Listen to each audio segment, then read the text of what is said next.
Tyrone, let's dive into this. I'm always curious, because you're not from Salt Lake City, how a kid from another state gets approached or introduced by a college, and in this case the University of Utah. Do you mind starting off by sharing your journey on how you became a Ute, since you're from California? Yes. So where it all started, Tyrone Young-Smith, it's my name. I'm from Fresno, California. So the journey, the way it started was, actually I was just working out on the field. Usually you get recruited through game footage. Okay. But it was a little different for me, so me and another guy, we kind of started just working on our mindsets junior year of high school, and we just held each other accountable like through every workout, and we always talked about just no matter what the vision is ahead of us, just to continue to push. And the vision was blurry. I didn't have any scholarships or anything. Grades were really bad. I think I had somewhere around a 2.0 average. Got it. Like my junior year of high school. And so the vision was blurry, and like I said, he held me accountable to continue to work hard no matter what was going on, even if I didn't get an offer. So my senior year came around, and I was just working out on the field, and a coach came out to visit one of my close friends from high school, and I was just doing ladder drills. That's it. And coach was like, man, like I can see something in this kid. Coach Sharif Shaw, and he believed in me, and No way. That's where it started from. Really? Yes. Wow, so a lot of it was just fate and luck, because if you wouldn't have been there training, just home watching TV or playing Madden, Exactly. you wouldn't have been hypothetically discovered, is the word I think is appropriate for that. Exactly. I mean, I could have been at home. I could have been anywhere, and like I said, my friend was the one that was really holding me accountable and was like, you can do whatever you want. Just keep pushing, and it's crazy because that's the hardest part. You have no vision.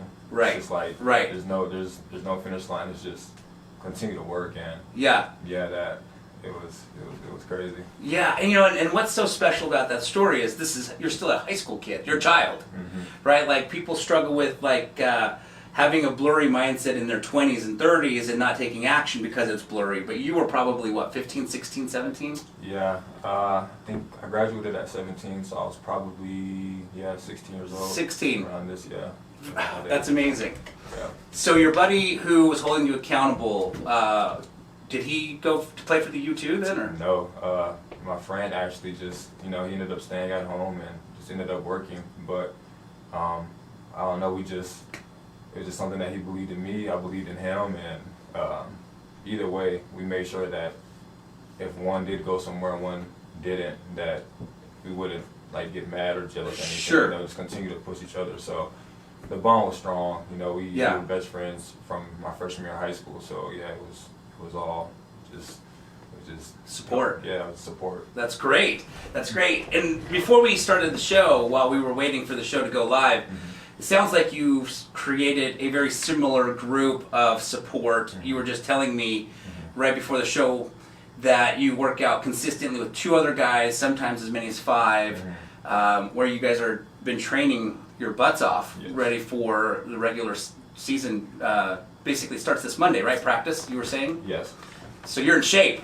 Yeah, pretty much. I forced that upon myself this off season. It's really just a battle of age. I'm one of the oldest on the team, and it's really. Now I'm competing against kids that are fresh. 18 years old compared to me. So it's like the guys I work out with. 2 of the guys are older than me, and it's just I could see them making progress. And that's awesome. Beating their best records from when they were in college, and it's just like, man, I don't feel like I'm old now. It's just a mindset telling myself that stay young. Think young. Stay young. So like I said, we're all we help each other out through each workout, just like the group I had the friend I had in high school. It's pretty similar. That's awesome. And what I love about that, we were talking, I think it was last week, or I can't remember, last week or the week before, where you were telling me you were hiking Mount Olympus, and this older guy just jogged up past you and then jogged down past you, right? So age is only a number. Exactly, yeah. It's like, wow, what the heck? That actually hurt me. Yeah. It made me kind of, it made me just think again, like, man, am I getting old? Like, Yeah. And then I thought, oh, you know, he's older than me, you know, I don't know how old he was, but I'm pretty sure he was, you know, close to his 60s, 70s, and yeah, just jogging up Mount Olympus. The whole way. Yeah, because I've hiked it and it kicked my butt, man. That is a hard hike. Oh, it's hard. It's all uphill, it's steep. If you've never hiked Mount Olympus, if you're looking for a afternoon challenge, it's a good afternoon challenge for sure. Oh man. Okay, so this coach, just if you could, I'm gonna dive into this a little bit more. You're out there running sprints. Do you know this is the coach, one of the coaches for the University of Utah, because your friend told you that they're coming to see me, or did you not even know? I didn't know. So my friend that they came to see, he was a different friend of the guy that was helping me. You know, that was giving me the support. So I really didn't know. You know, we had colleges coming in almost every day for a period of time. Really, before the season, they would come in a lot, but this was different because it was after the season. So I had no clue who the coaches were. They came out. It wasn't like I went up and talked to them. It was I just continued to, you know, do what I had been doing for the longest, and it was just working out, and that's like the biggest thing for me is if you work out and you don't put a limit to things like, all right, I'm working out for this, then you just work out and you just enjoy it. So it was just more so telling myself, work out just for your body, you know, just to get in shape and stuff like that, and just to learn like new things, and it just so happened that coach came out and seen me there. That's amazing. Yeah. That's incredible. So now you're doing drills. He spots you. Does he approach you that day, or does he get in touch with you later, or how did that work out? So he came out and he told my friend, said, can we run through some drills? And same thing, I was over there still doing my thing. I was like, and they asked me, they were like, do you want to come run drills? And I was like, no, it's fine, because they were doing defensive back drills. Oh, okay. I was a receiver in high school and quarterback, so I was like, no, it's fine. Like, I'm not really, you know, a DB. Yeah. And I always had this animosity between DBs, just from, you know, my whole life growing up, and you know, it's always been a battle. So I was like, no, I'm okay. And they were just like, no, just come do the drills for us. It's nothing too big. And I was like, okay.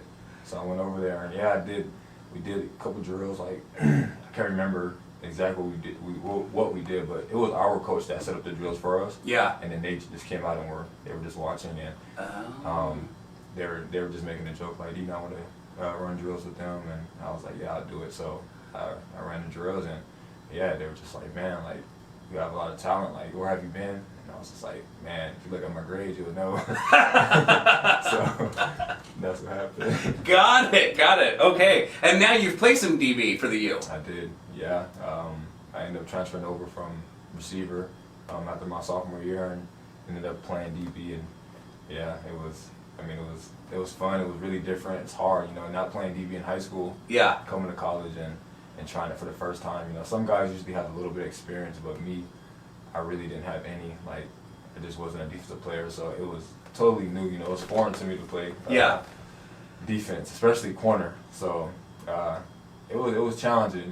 It was challenging mentally, knowing that you feel like you can't do something and it's hard. Right, so right. Breaking through that to get to the point where you start seeing a little glimpse and you appreciate everything. You know. You make one play and you're like, okay, now it's coming. And it's like, yeah, now I'm getting better, and then it's all a mind game. So there's a beauty in that grind moment as well, as when you feel like you can't do something and you finally can. Awesome. Tyrone, how tall are you, just for the listeners? When I did the measurements last time, I was 6'4", and I can't remember, I was almost 6'5", with no shoes on. I think now I'm almost 6'6". Oh my gosh, wow. And that was a year and a half ago when I did that, so I've been growing in college. So I'm close to 6'6". Yes, you've been growing since I've known you. For sure. If I see, I was like, I think that's Tyrone. No, that's a tall guy over there. I think it's him. Yeah.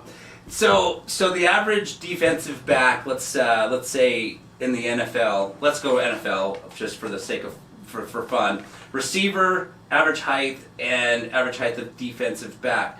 I think that's more normal for receivers to be tall, but not DBs, right? Correct. So you probably have a good ability, long wingspan, to swap balls down or potentially intercept. Yes, and that's like a new thing that's coming around, allowing bigger defensive backs, or the NFL is liking more size, just because I don't know exactly why, but obviously you're covering up more ground. Yeah. And it's like a mismatch in some ways. So before it was smaller defensive backs because they move quicker usually, Right. Right. But now it's the game's starting to change. There's a lot of guys in the NFL that are like over 6'1", that play defensive back, and I think the tallest corner to play defensive back is somewhere around 6'4", 6'5". So Got it. it doesn't really go any higher than that. Yeah. And then for receiver, what are those guys usually? It ranges because you have inside receivers and outside receivers. So if you're an inside guy, they're usually somewhere between. It could be as short as 5'6", 5'5", all the way until you could be as tall as you want in the inside. Got it. The outside you can as well, but majority of the time they're bigger guys, and I think the cap is usually somewhere around 6'5", 6'6". It's rare to see guys taller than that on the outside. And Got it. Usually 6 foot is usually the shortest, but it just depends on the team and their playbook and their strengths. Gotcha. Okay. So just out of curiosity, at 6'4", 6'5", and now 6'6", have you played against a DB who's as tall as you yet? For the U, when you while at the U? No. No. Yeah. So you're taller than most of those guys that are covering you. Yeah. Gotcha. Yeah. Gotcha. Okay. Interesting. Yeah.